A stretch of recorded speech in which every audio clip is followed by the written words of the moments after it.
Fala, meus amigos, bem-vindos ao canal Refletindo a Mente de Cristo.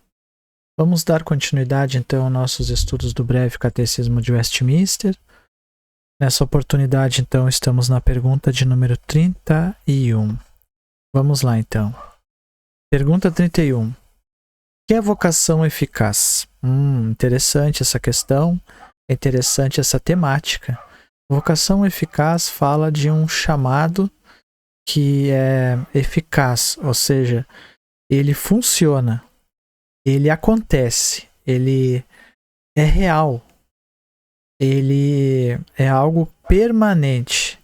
É disso que se trata o assunto vocação eficaz, um chamado permanente da parte de quem? Da parte de Deus. Deus, ele vocaciona permanentemente os eleitos. Então é disso que vai se tratar o nosso assunto. Então, a resposta, vocação eficaz. De que forma essa vocação ela é permanente? Ela é permanente e eficaz porque é a obra do Espírito Santo, pela qual, ao convencer-nos do nosso pecado e da nossa miséria, então quem nos convence e vocaciona e faz nós abrir nossos olhos por causa dos nossos pecados e misérias, nos dá o entendimento que nossos pecados e misérias existem, são reais e vão nos levar à destruição eterna, é o Espírito Santo.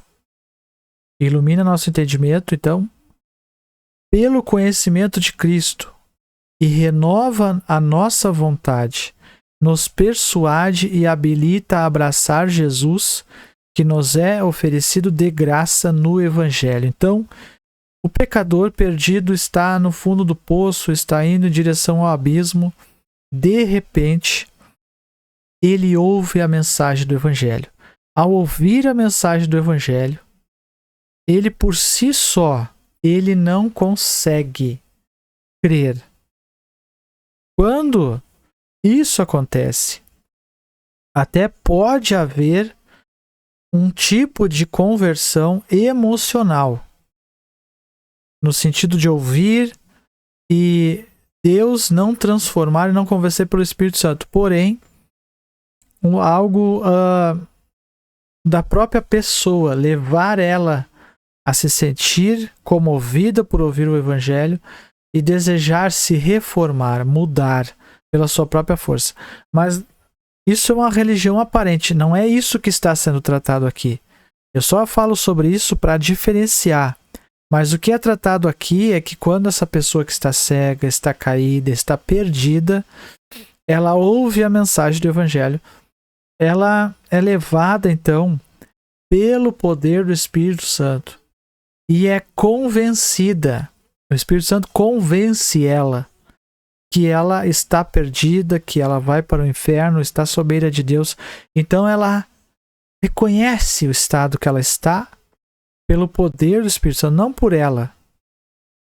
E quando ela reconhece, o agir do Espírito Santo leva ela a contemplar Cristo, a contemplar a mensagem do Evangelho, crer que Cristo a reconcilia com Deus pela sua justiça conquistada na cruz do Calvário pela humanidade perdida, pela humanidade que agora dentro da humanidade o Senhor salvará o seu povo através dos méritos de seu Filho conquistados na cruz do Calvário. E essa pessoa então crê nessa obra e se arrepende e o Senhor a transforma.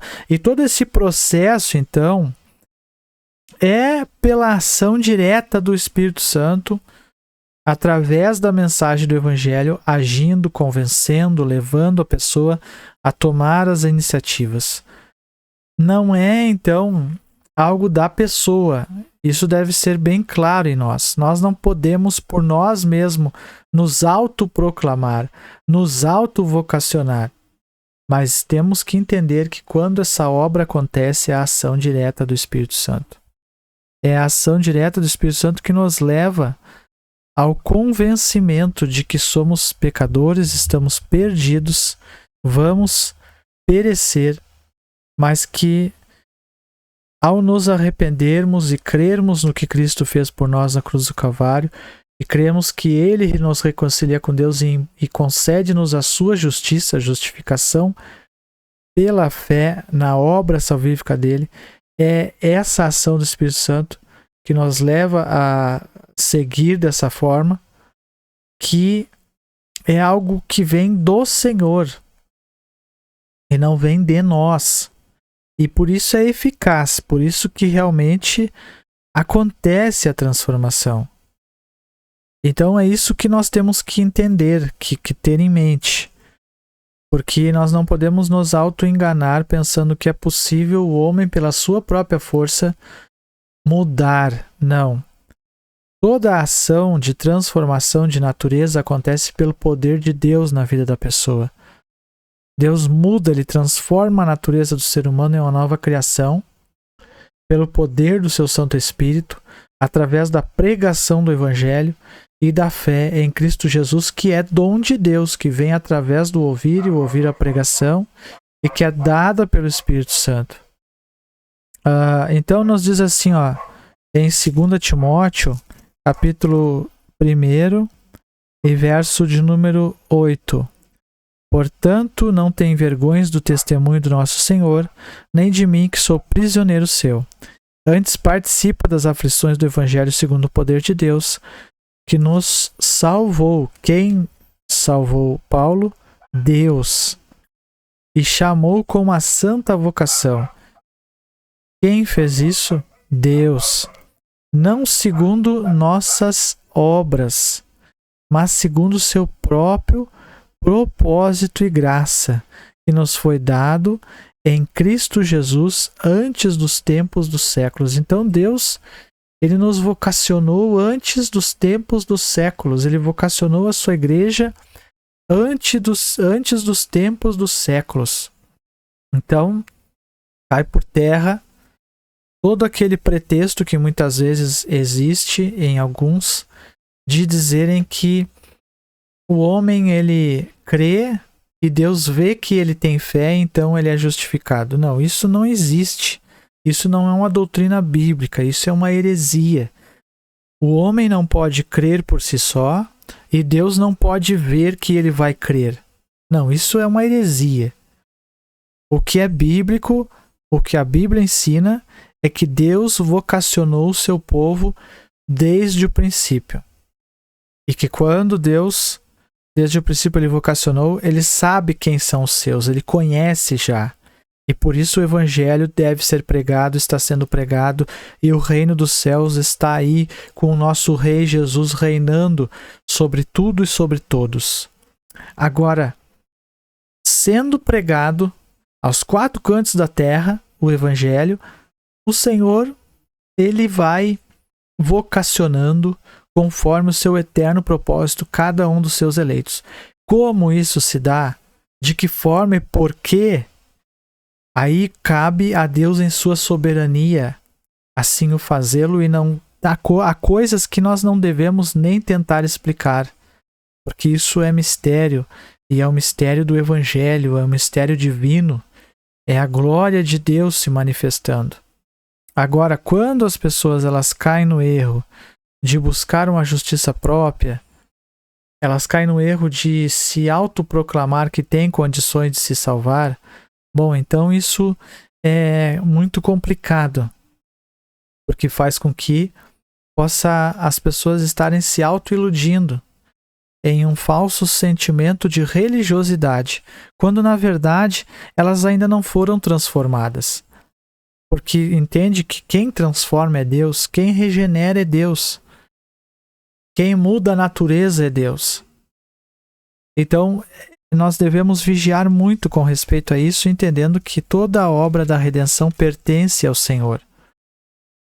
Então, Efésios capítulo 1 e verso de número 18 nos diz assim: tendo iluminado os olhos do vosso entendimento, para que saibais qual seja a esperança da sua vocação e quais as riquezas da glória da sua herança nos santos, e qual sobreexcelente grandeza do seu poder sobre nós, os que cremos, segundo a operação da força do seu poder, que manifestou em Cristo, ressuscitando dos mortos, à sua direita nos céus.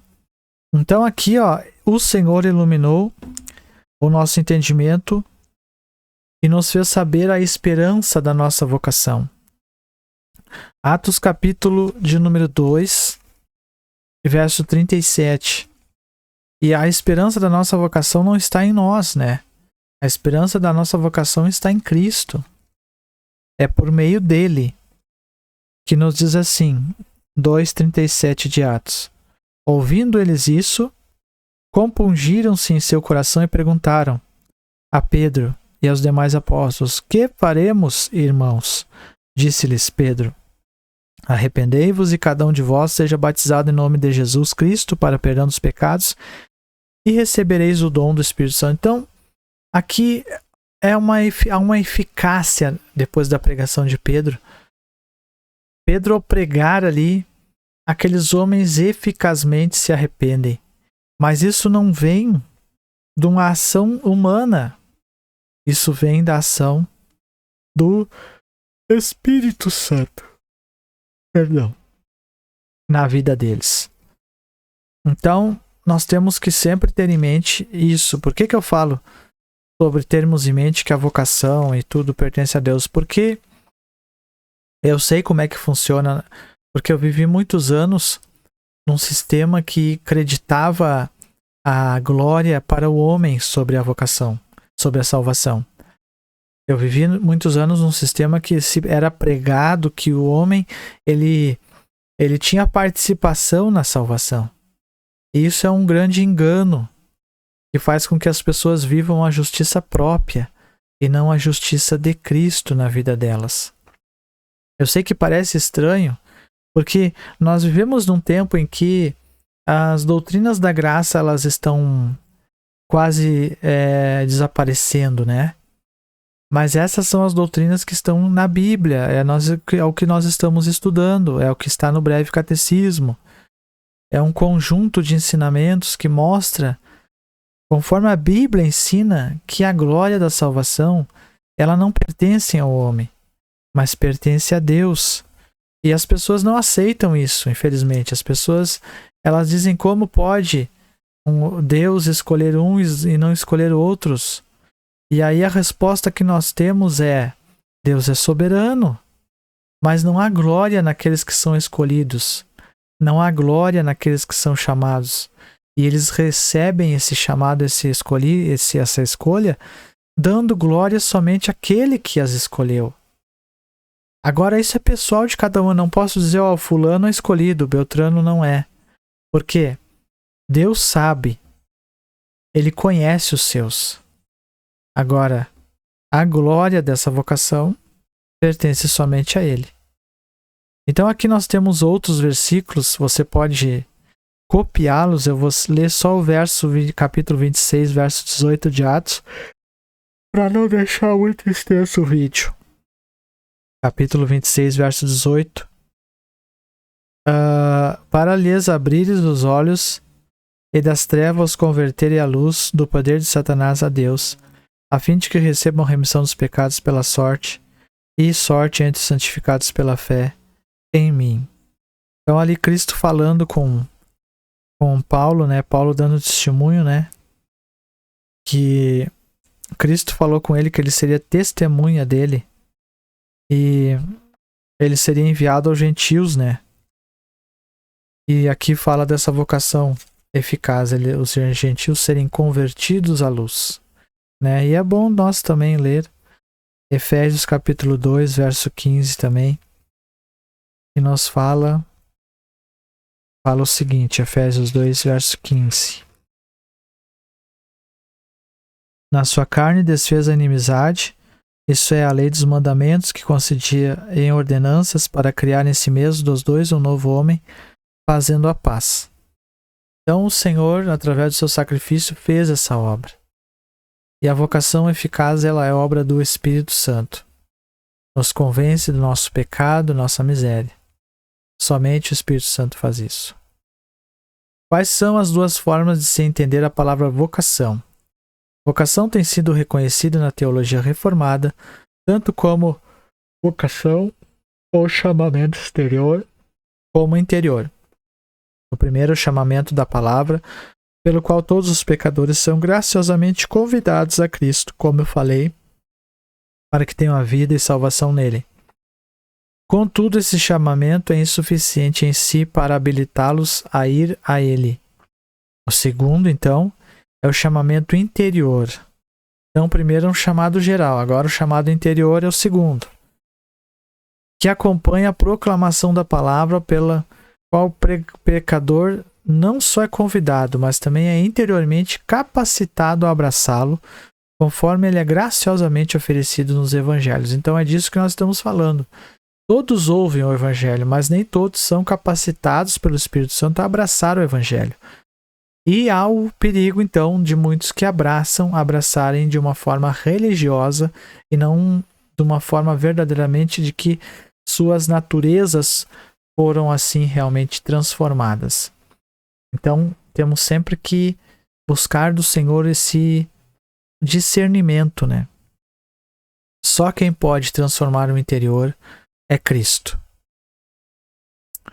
O que está compreendido na obra do Espírito em nosso coração para nos convencer de nosso pecado e miséria.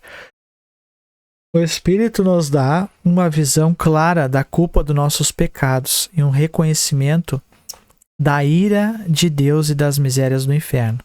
Isso fere nossa consciência e faz nos perguntar: o que devo fazer para ser salvo? Então, olha só como é uma vocação, como é uma conversão. Uma visão clara da culpa dos nossos pecados. E aqui é interessante, porque só se tem uma visão clara da culpa dos pecados quando se ouve o Evangelho. Quando se ouve uma pregação genuína do Evangelho. Não é muitas vezes uma pregação antropocêntrica, que é o que nós temos muitas vezes sendo apresentado nas igrejas, mas uma pregação cristocêntrica. Uma pregação que apresenta Cristo, apresenta o Evangelho para as pessoas. Por quê? Porque só assim, através da pregação do Evangelho, é que as pessoas poderão realmente ter uma visão clara dos seus pecados e de que a ira de Deus está sobre elas. E então elas vão dizer: o que eu farei?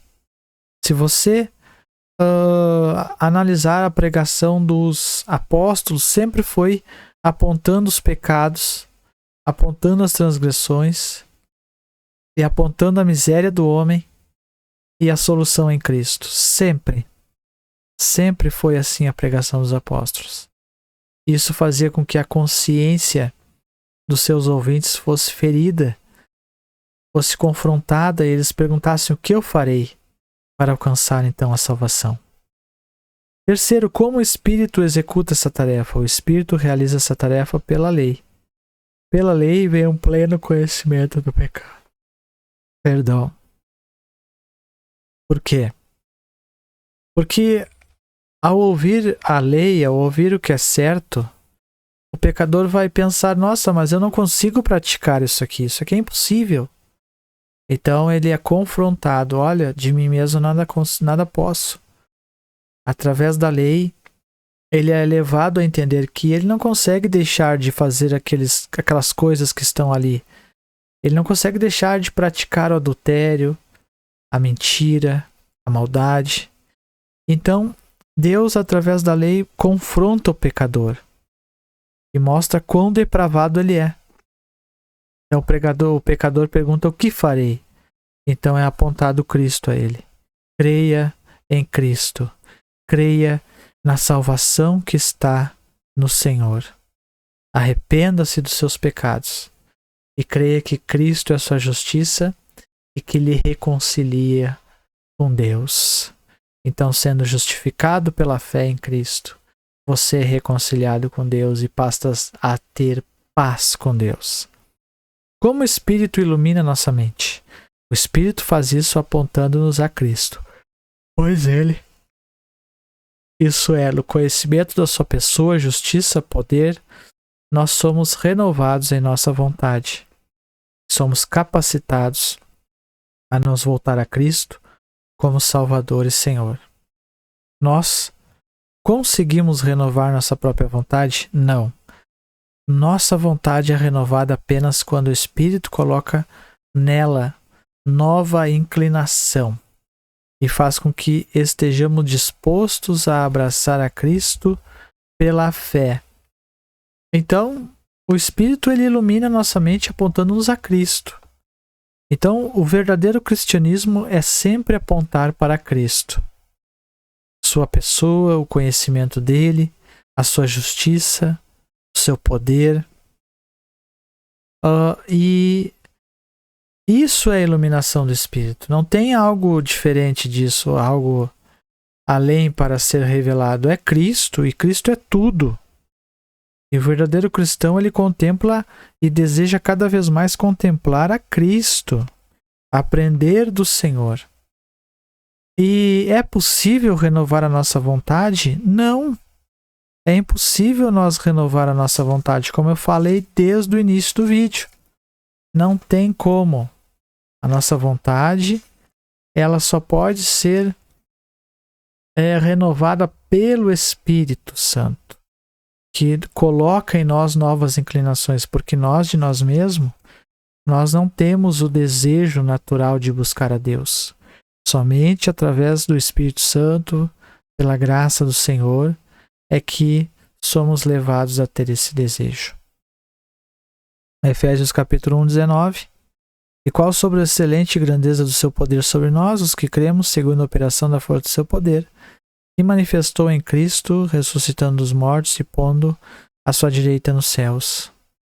Então, a grandeza do seu poder sobre nós, e cremos segundo a operação da força do seu poder. Como nós cremos? Pela operação da força do seu poder. Então, lembrando, a ação da vocação eficaz somente vem através do Espírito Santo na vida da pessoa. Não tem outra maneira e forma.